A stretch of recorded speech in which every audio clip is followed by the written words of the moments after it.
Welcome to this short explanation of IAS33, earnings per share. In this video, I'll walk you through everything you need to know in just 3 minutes, following the structure of the presentation.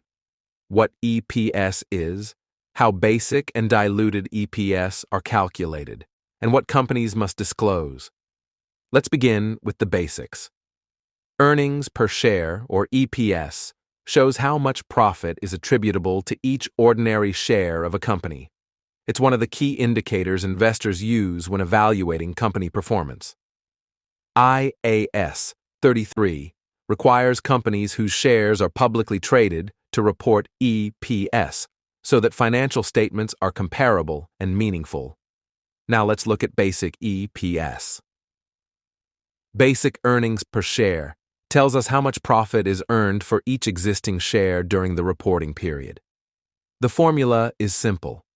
Profit attributable to ordinary shareholders divided by the weighted average number of ordinary shares. The numerator is the profit after tax, minus any preference dividends.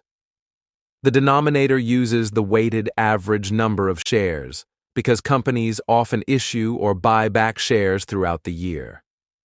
This brings us to the question, why do we use the weighted average? The reason is that the number of shares changes over time.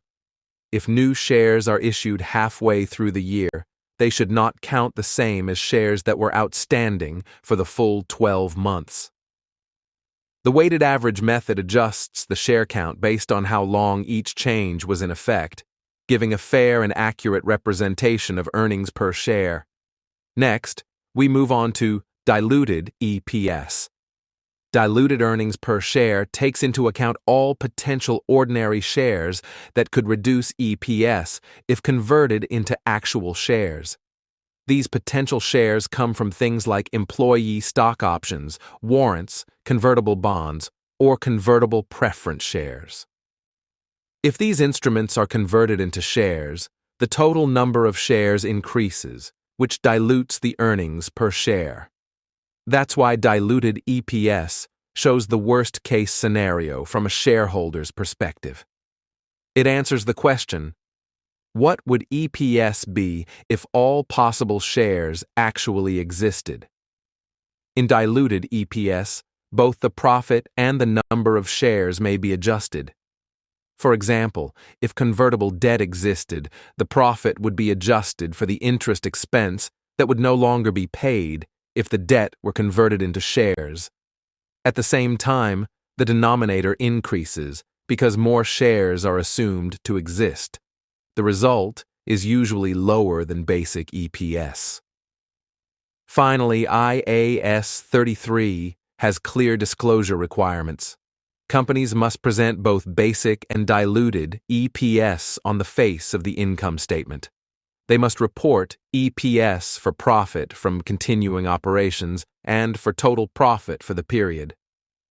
Additionally, the standard requires companies to disclose detailed information about how EPS was calculated, including the effects of share changes and any dilutive instruments.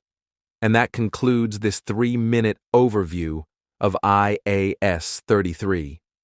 You now know what earnings per share represents, how basic and diluted EPS are calculated, and what companies must disclose. Thanks for watching, and I hope this helped clarify a key part of financial reporting.